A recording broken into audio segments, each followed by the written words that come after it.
Assalamualaikum warahmatullahi wabarakatuh. Yang terhormat dosen dan guru penguji uji kinerja UKM PPG periode 1 tahun 2023. Perkenalkan, saya M. Nur Muharram, guru pendidikan agama Islam di SMK Negeri 5 Bojonegoro, sekaligus mahasiswa peserta uji kinerja UKM PPG periode 1 tahun 2023 di LPTK IAIN Ponorogo, bidang studi pendidikan agama Islam.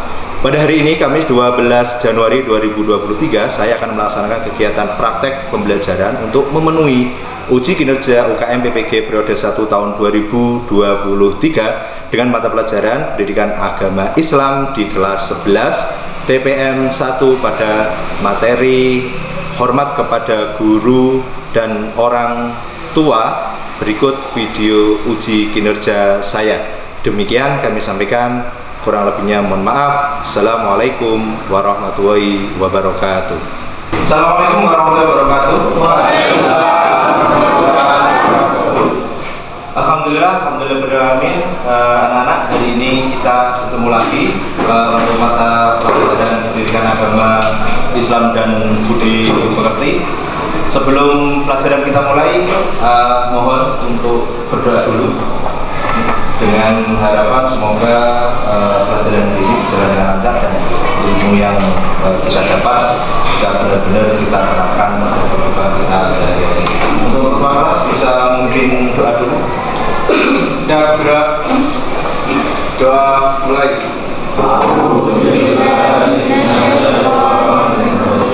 Bismillahirrahmanirrahim. Alhamdulillahirabbil alamin. Arrahmanirrahim. Maliki yaumiddin. Iyyaka na'budu wa iyyaka nasta'in. Ihdinas siratal mustaqim. Siratal ladzina an'amta 'alaihim ghairil maghdubi 'alaihim waladdallin. Raditu billahi rabban wa bil islami dina wa bi Muhammadin nabiyyan wa rasulah. Rabbi zidni ilma warzuqni fahma. Amin ya rabbal alamin. Oke, terima kasih. Sebelum pelajaran kita mulai, bisa dirapikan dulu bangkunya, dan apabila ada di bawahnya bisa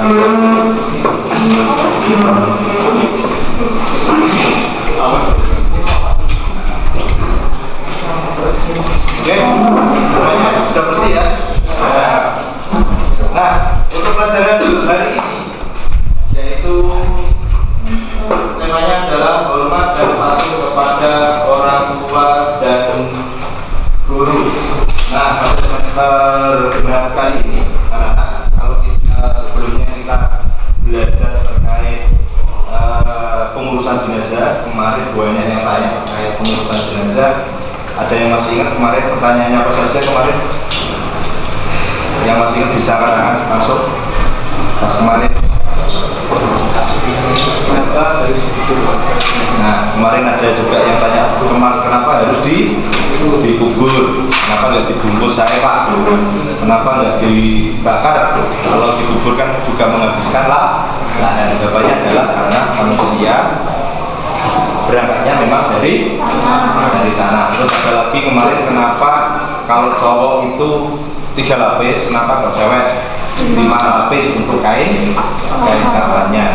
Ya karena memang untuk wanita itu ada kerudung. Seperti kita hidup sehari-hari, wanita itu memang pakainya lebih banyak. Nah, untuk pelajaran selanjutnya yaitu hormat dan patuh kepada orang tua. Saya yakin materi ini sudah sangat erat kaitannya dengan kehidupan kita sehari-hari, apalagi yang namanya orang tua, apalagi juga yang namanya guru. Ketika kalian sudah usia 6 tahun, masuk di TK, masuk di playgroup, kalian sudah tahu terkait guru. Hingga saat ini sudah berapa tahun kalian mengenyam ilmu pendidikan, belum lagi kalau ada di TPA juga.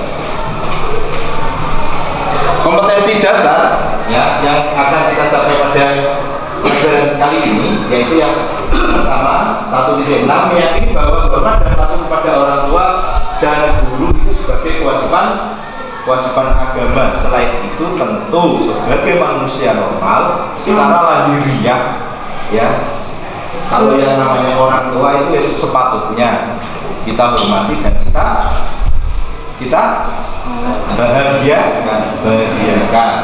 2.6 menunjukkan perilaku hormat dan patuh kepada guru sebagai implementasi pemahaman Quran surat Al-Isra ya, ayat 23 dan hadis yang terkait. 3.6 menganalisis perilaku hormat dan patuh kepada orang tua dan guru. Dan terakhir 4.6 menyajikan kaitan antara ketauhidan dalam beribadah dengan hormat dan patuh kepada orang tua dan guru sesuai Quran surat Al-Isra dan hadisnya. Ini kompetensi dasar yang ingin kita capai. Selain itu, tujuan pembelajaran kita kali ini adalah harapannya ya, siswa mampu meyakini bahwa hormat dan patuh pada orang tua dan guru sebagai kewajiban agama, terus menunjukkan perilaku hormat dan patuh kepada orang tua. Yang terakhir menunjukkan contoh perilaku yang mencerminkan hormat dan patuh kepada orang tua dan guru. Saya yakin kalau sudah bilang terkait contoh perilaku itu setiap hari ya pasti kita lakukan. Ada yang bisa memberikan contoh terkait contoh perilaku hormat kepada guru atau orang tua? Coba salah satu. Menggunakan bahasa yang baik. Bosok romo. Masih ingat gak lagu anak-anak TK? Nek ditimbali matur suwun. Nek ditimbali matur dalem. Nek ditimbali matur dalem. Coba kalau semua dipanggil, com, jawabannya nah, ini jangan seperti itu. Paling tidak dalem atau ada nggak yang jawab nun? Ada nggak? Ada ya. Loh, itu jawaban kayak dalem, cuma bahasa lainnya ada nun. Ada nggak? Pernah dengar Pak? Pernah dengar. Kalau saya pernah pakai itu. Nun, kalau sekarang tidak. Nah, iya Jo. Coba kata lain, bapak ada guru. Memberi salam saat bertemu. Assalamualaikum. Gitu. Gurunya mau pakai assalamualaikum. Ketemu lagi assalamualaikum. Ya balik asen. Senyum.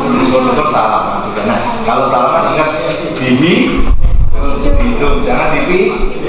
Namanya salam, terus cium. Nah, bukan cium.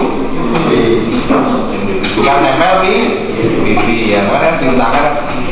Kok cium pipi? Kalau sama anaknya nah itu cium pipi, orang lain. Nah itu ya, saya yakin semuanya sudah paham terkait itu. Pengertian hormat dan patuh kepada orang tua. Hormat berarti menghargai, takdim dan khidmat kepada orang lain, baik itu orang tua maupun sesama anggota keluarga. Itu hormat. Dalam hubungan dengan orang tua, perilaku hormat ditujukan dengan berbakti kepada orang tua. Berbakti merupakan kewajiban anak kepada orang tua. Berbakti kepada orang tua merupakan salah satu amal soleh yang mulia. Ingat ya, kalau sudah ada cerita terkait orang tua, biasanya endingnya adalah terharu, menangis, ya, apalagi orang tuanya yang sudah tidak. Di sini ada yang orang tuanya tidak ada? Ada. Yang siapa? 1, 2, 3. Oke, untuk teman-teman kita kirim surat Al-Fatihah kepada Bapak Ibu teman kita yang sudah tiada, yang sudah mendahului kita. Semoga almarhumah yang pertama diampuni dosanya dan ditempatkan di sisi Allah Subhanahu wa Ta'ala. Dan tentu kita doakan semoga nanti bisa bertemu di surganya Allah Subhanahu wa Ta'ala. Bila dirinya wakil solehah khususan kepada Al-Fatihah. A'udzubillahi minasyaitonir rajim. Bismillahirrahmanirrahim. Alhamdulillahirabbil alamin arrahmanir rahim maliki yaumiddin. Iyyaka na'budu wa iyyaka nasta'in ihdinas siratal mustaqim siratal ladzina an'amta 'alaihim ghairil maghdubi 'alaihim waladdallin. Nah, untuk Bapak Ibu kita yang masih seger, masih waras, kita selalu mendoakan agar selalu diberi kesehatan.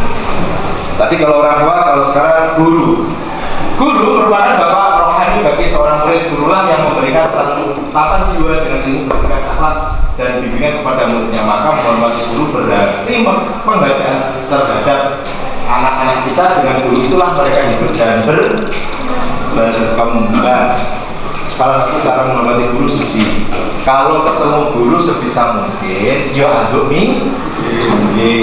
ya cobalah guru ini sekarang jalan kalau bisa ya bapak ibu guru ya wis minggir pemenggi dikasih jalan. Kadang enggak gurunya lewat malah patena gurunya lewat nih misalnya jangan seperti itu ya.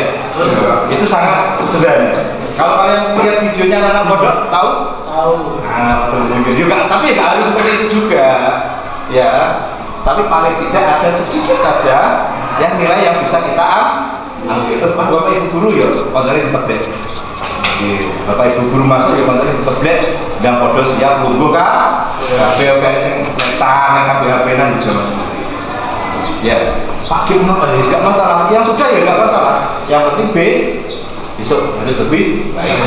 Guru adalah pewaris para nabi, karena lewat seseorang guru wahyu atau ilmu para nabi diteruskan kepada guru, diteruskan kepada umat manusia.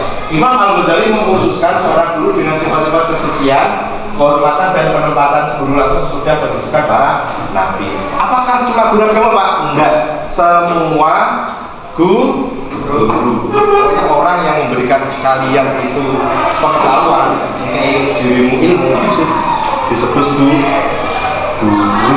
Matematika, bahasa Inggris, pemahaman sejarah. Coba kalau di dunia ini nggak ada konsep belajar. Habis ini nanti kalian sekalian anak saya silakan berkelompok. Jadi 4 kelompok nanti. Tugasnya yang pertama, bahan diskusinya terkait kisah Uwais Al-Qarni. Selanjutnya kita akan berdiskusi ya. Nanti dari kisah Uwais Al-Qarni silakan ditulis minimal 5 pelajaran apa saja yang didapat dari kisah Uwais Al-Qarni. Setelah itu dari 5 itu kaitkan pelajaran yang didapat dengan ayat atau hadis. Cari hadisnya ya, boleh di buku, boleh di buku pegangannya, boleh pakai browsing internet ya, tapi tidak boleh main game. Yang terakhir kaitkan pelajaran yang didapat dengan kehidupan sehari-hari. Setelah itu nanti kita presentasi. Oke? Nah, coba ngumpul jadi 4 kelompok.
Presentasi pertama ini dari kelompok Abu Bakar.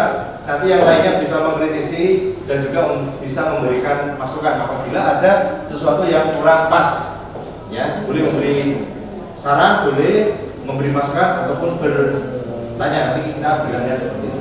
Oke, silakan kelompok satu. Assalamualaikum warahmatullahi wabarakatuh. Kenalkan saya dari kelompok Abu Bakar. Saya di sini akan mempelajari tentang kisah sahabat Uwais dan mengambil beberapa pelajaran yang ada di dalamnya. Sebelum saya menjelaskan beberapa pelajaran tersebut, nanti jika ada dari teman-teman yang ingin mengkritik atau menambahi omongan saya, silakan. Yang pertama, pelajaran yang saya dapat dari kisah sahabat Uwais yaitu pada paragraf ketiga, yang pada suatu hari ia datang mendekati ibunya, mengeluarkan isi hatinya dan memohon izin kepada ibunya agar diperkenankan pergi menemui Rasulullah SAW. Di sini saya mengambil kesimpulan bahwa setiap tindakan yang harus kita lakukan harus mendapat ridho atau izin dari orang tua. Adapun hadisnya sebagai berikut.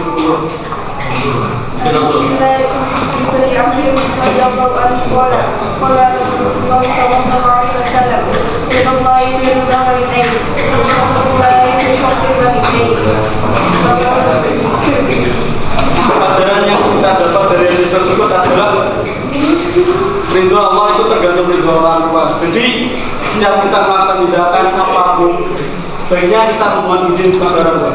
Seperti contoh yang kita biasa lakukan yaitu ketika kita pergi sekolah. Teman-teman kalau pergi sekolah biasanya minta izin nggak sama orang tua atau pamitan gitu? Nah, dari sekarang bisa dimulai lagi atau diperbarui. Kalau mau berangkat sekolah diusahakan minta restu atau izin dari orang tua supaya apa? Ketika kita berangkat dan kita pulang nanti mendapatkan keselamatan dan ridho Allah Subhanahu wa Ta'ala. Dan ilmu yang kita dapat juga insya Allah barokah. Dan yang kedua, saya mengambil pelajaran yaitu hamba memohon supaya hari ini saja hamba diketahui orang. Untuk hari-hari selanjutnya biarlah hamba yang fakir ini tidak diketahui orang lain. Nah, di sini sahabat Uwais kan sudah pernah disabdakan oleh Rasulullah bahwa dia adalah salah satu penghuni langit. Bahkan dari izin orang tua tadi, dari ketakdiman sahabat Uwais pada orang tuanya, dia dijadikan oleh Rasulullah sebagai hamba yang paling istimewa. Ketika sahabat Umar datang kepada Uwais yang minta izin untuk mendoakan sahabat Umar, tapi sahabat Uwais menolak karena apa? Karena dia menyadari bahwa keistimewaan tersebut tidak bakal dia bisa didapat tanpa ada restu orang tua. Ada pun surat Quran yang kita kutip yaitu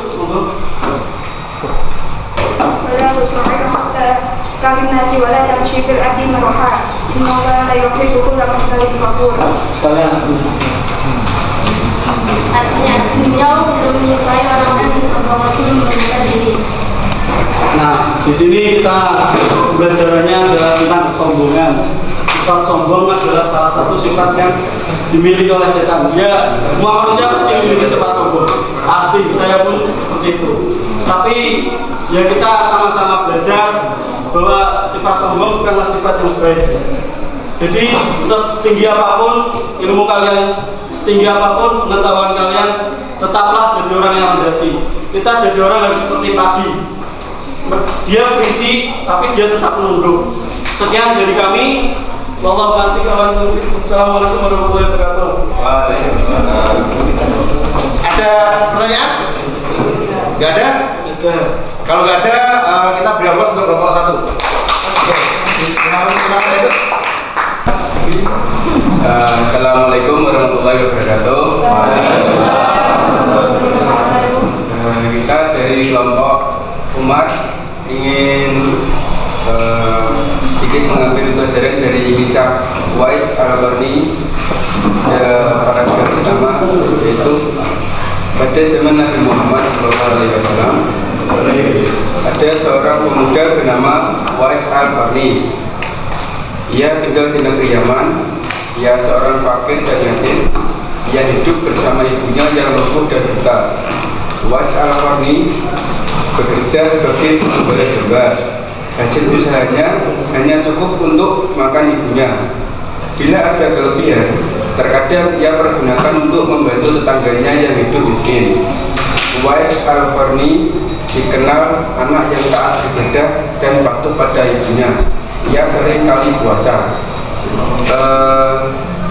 pelajaran yang dapat kita ambil dari kisah tersebut dari paragraf pertama, yaitu walaupun kita hidup kekurangan, sebisa mungkin kita harus bersedekah, karena itu termasuk juga tabungan untuk kita hidup di akhirat kelak.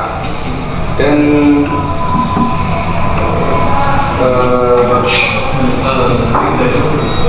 kita juga harus taat beribadah dan patuh kepada orang tua, terutama pada ibu, karena ibu adalah orang yang mengandung kita dan melahirkan kita.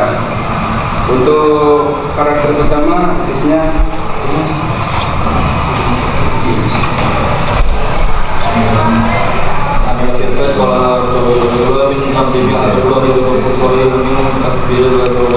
dan siapa yang tunduk mendekati kepada Allah, maka Allah akan memberkatinya.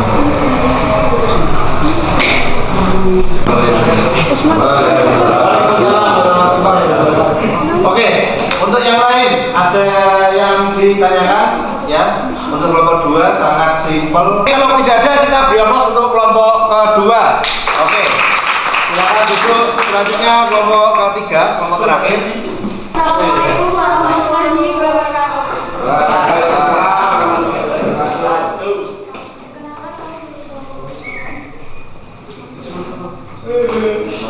Kami dari kelompok Usman ingin menjelaskan terkait pembelajaran yang kita dapat dari kisah Uwais Al-Qarni.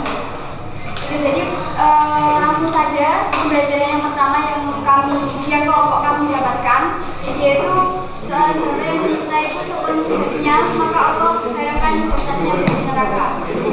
Dari riwayat Abu Naim melalui Ibnu Umar. Nah, jadi pembelajaran yang pertama itu saya dapatkan dari paragraf pertama. Paragraf pertama menyebutkan bahwa Uwais Al-Qarni dikenal anak yang taat beribadah dan patuh pada ibunya. Dan saya dapatkan pada paragraf kedua, yaitu Uwais Al-Qarni segera menggetok giginya dengan batu hingga patah. Nah, ini sebagai bukti bahwa Uwais Al-Qarni ini sangat mencintai Nabi Muhammad. Beliau itu rindu terhadap Nabi Muhammad, ingin bertemu dengan Nabi Muhammad, sehingga dia itu berusaha gimana sih caranya dia bisa bertemu sama Nabi Muhammad. Pelajaran yang selanjutnya dapat kita ambil adalah tidak mudah menyerah dan selalu optimis dalam menjalani hidup dalam segala kita. Di sini tuh ada dua hadis. Yang pertama itu tentang pantang menyerah, yaitu hadis riwayat Muslim, dan hadis optimis yaitu berasal dari Imam Ahmad bin Hanbal dari Quraisy.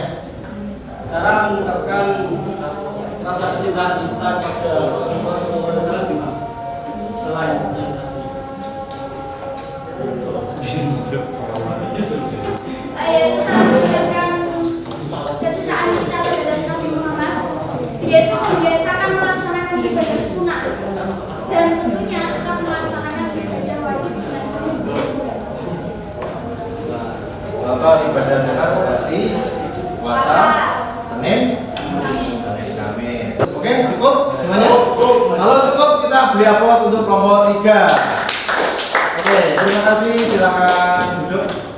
Terima kasih untuk kelompok 1, kelompok 2, dan kelompok 3. Anak-anak, harapan saya cuma satu. Ketika ada diskusi, kalian bisa ikut aktif. Itu yang pertama. Kedua, kalian tidak malu untuk mengungkapkan. Di sini tidak ada kata salah. Kita sama-sama belajar. Tadi masih ada 1-2 yang masih cuek. Mau diskusi, penting ngomongku jangan seperti itu. Ingat, ini adalah proses. Ada yang bisa ngasih refleksi untuk pelajaran dari ini? Kira-kira apa yang bisa kita ambil dari pelajaran garis besarnya dari cerita Uwais Al-Qarni? Plus yang bisa kita ambil dari sebuah kegiatan diskusi. Coba angkat tangan satu orang. Coba. Langsung. Manfaat berbakti pada orang tua. Nah, apa saja manfaatnya kira-kira? Manfaatnya sangat banyak. Yang satu ya, semua yang dilakukan menjadi berkah, terus ya, apapun kerjanya insya Allah dilancarkan. Nggak ada? Kalau tidak ada, untuk pelajaran kali ini Pak Muharram cukupkan ya. Terima kasih anak-anak semangatnya hari ini. harapan saya untuk pelajaran selanjutnya, mulai besok saya harapkan ada semangat baru ketika mengikuti pelajaran dan kalian berani mengungkapkan sebuah pendapat ojo isin-isin itu demi kemajuan kalian sendiri. Sekian dari saya, kurang lebihnya mohon maaf. Wassalamualaikum warahmatullahi wabarakatuh.